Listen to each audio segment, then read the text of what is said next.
I'd like to go ahead and welcome our speakers for the APBP founding and early history discussion, so we can hear about some history of the organization.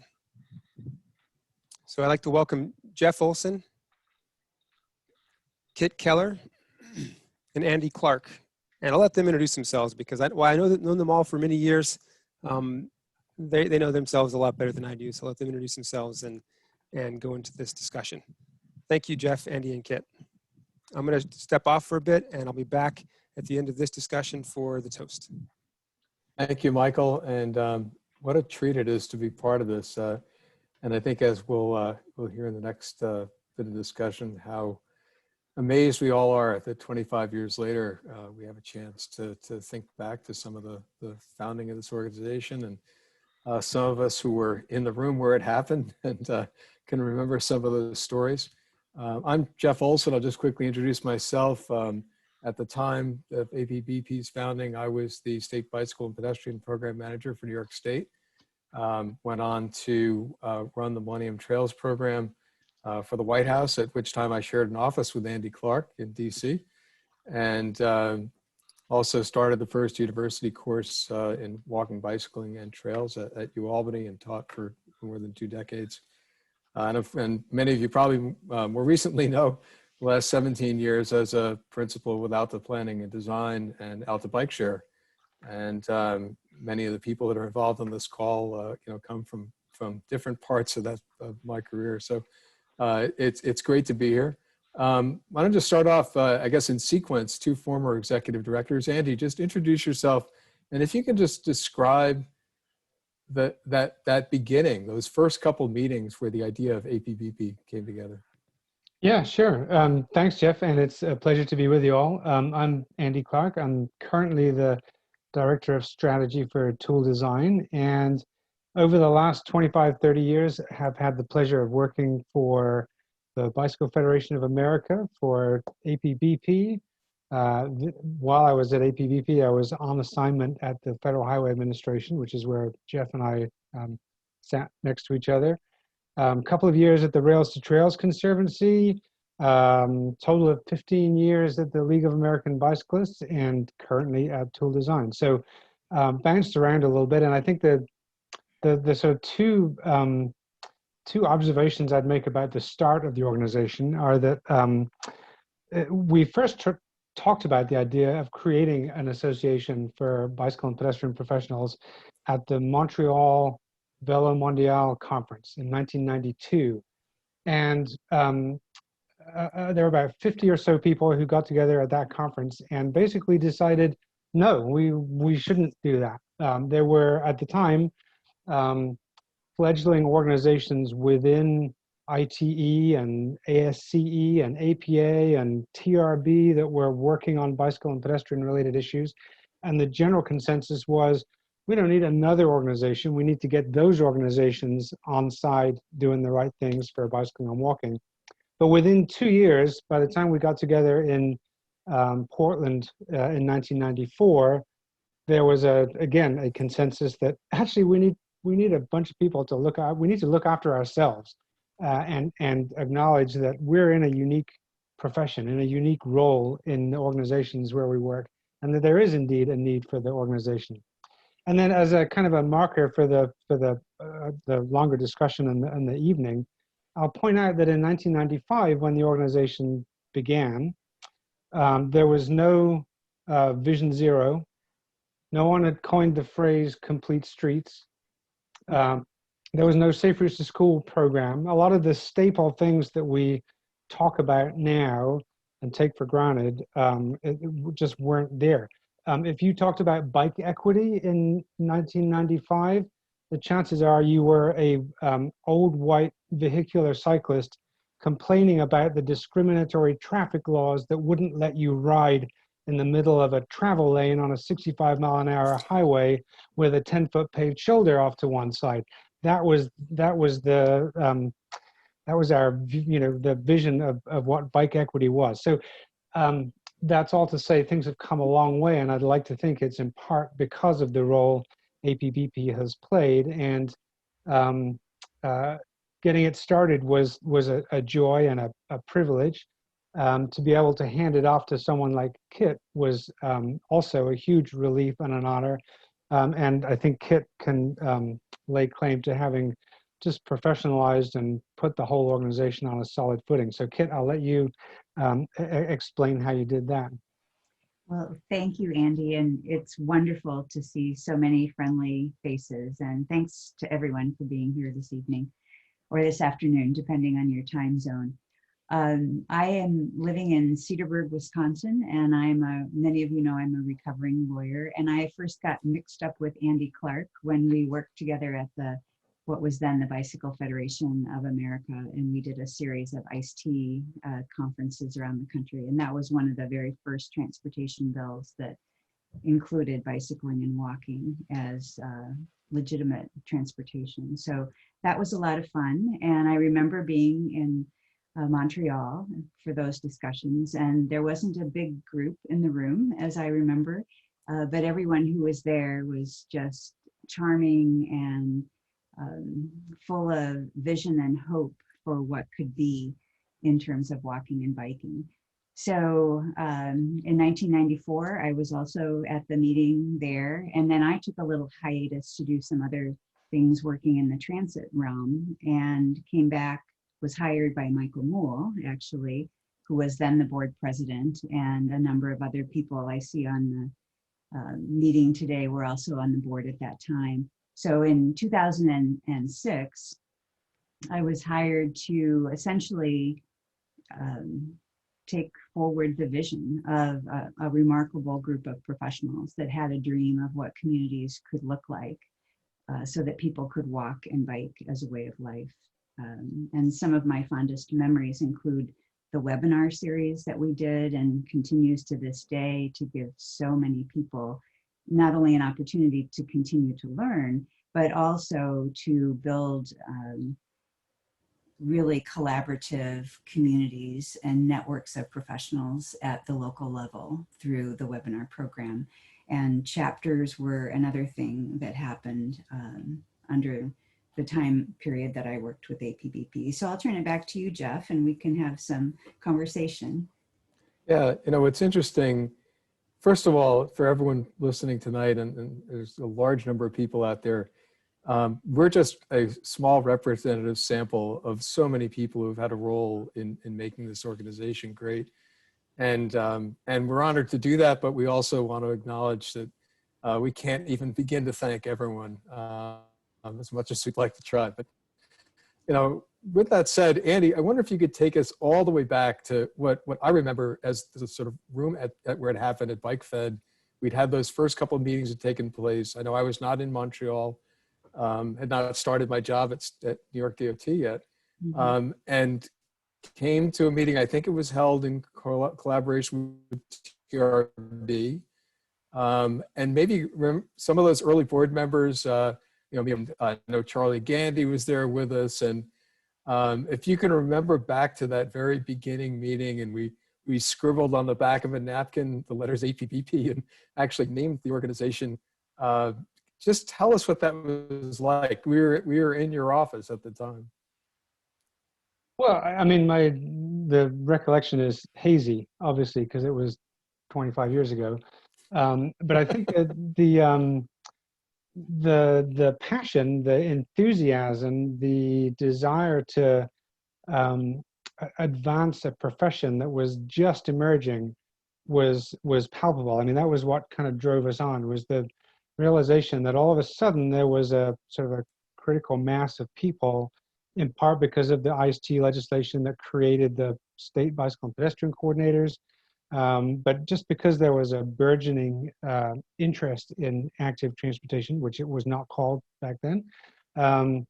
There was just this enthusiasm. And I think to this day, one of the hallmarks of APBP is the willingness and the desire and the enthusiasm of people to share their expertise and to help their colleagues along, whether it's through the listserv or the webinars or whatever it is. It's a very inspiring ecumenical group of people who just want to help each other succeed and their communities succeed and the work they're doing succeed, which is, I think, exceptional. Yeah, so I think that was kind of the mission was, we did early on, we did, I think in 1990, there was a survey done. In 1995, another survey was done of bicycle and pedestrian coordinators or program managers. And, we began to get a sense of the fact that there was a very diverse set of backgrounds that people came from interior decorators to architects to lawyers to recovering lawyers to politicians, the occasional engineer, a good number of planners. And just we needed to sort of establish the profession as a thing, an equal to engineering or planning or other professions. And I think that was kind of the early inspiration was the need to if you like, to get ourselves taken seriously, so we could come up with some explanation to our parents as to what we did for a living and didn't have to explain it in strange terms. So yeah, the early heady days were exciting just because it was a new, dynamic, exciting profession to be out in front of. And as you say, Jeff, there were a lot of people who carried different parts of the organization forward and got things started. When I became the first executive director, it was a little convoluted because it was in order for APBP to be part of the Pedestrian and Bicycle Information Center and to play that role, we needed someone on site at Federal Highways. So I was at Federal Highways where John Fagan was my sort of direct boss. But actually, my boss was Charlie Zagier because he was at UNC because that was where the PBIC contract was. But actually, Jennifer Toole, it was my boss then and still is today because she was president of APBP at the time. So for 3 or 4 years, I had 3 different bosses at the same time, which was a little challenging. I mean, I don't like having 1, let alone 3, but that's another issue. So yeah, that was kind of the inspiration for getting started, was to build a profession, to establish the profession, and give ourselves some credentials and some status. It's really amazing that worked because some of you just saw the photo go by of the 1993 State Transportation Bicycle and Pedestrian Program Managers meeting in San Diego, the first meeting of its kind of all 50 states. And we honestly thought if we could just get those 50 people to join an organization, it would be a big accomplishment. And we're really amazed at the beginning to see how many people joined who were consultants and city coordinators. And bear in mind, this was at a time long before either Alta or Toole had been founded. Chuck Flink probably had one of the very few firms that existed that was specializing in what we would now call active transportation.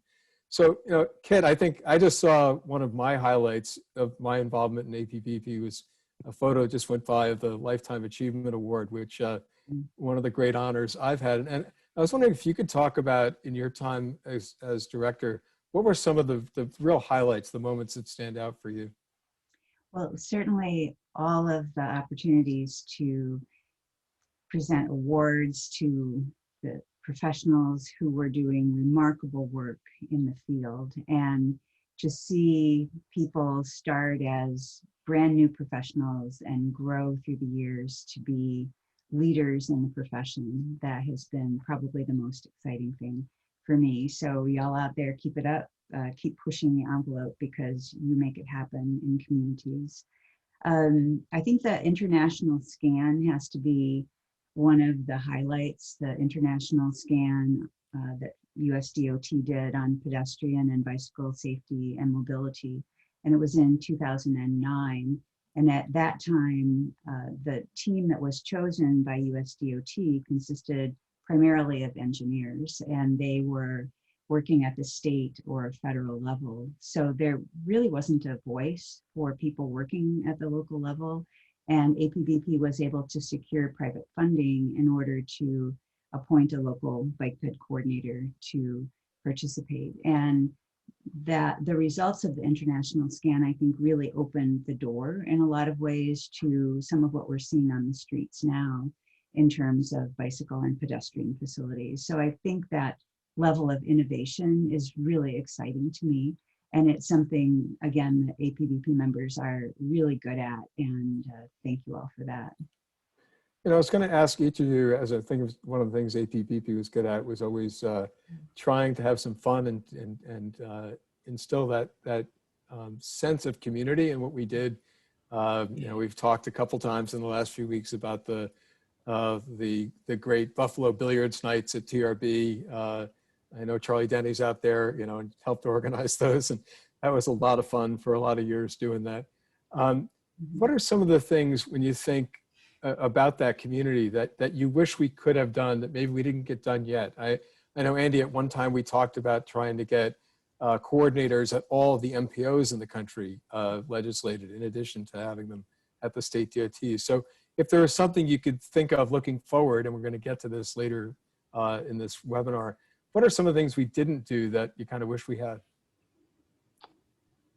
Goodness me, I think I'm going to duck the question and say the one thing that worries me about 25 years having passed is that we have simply not made enough progress across the board.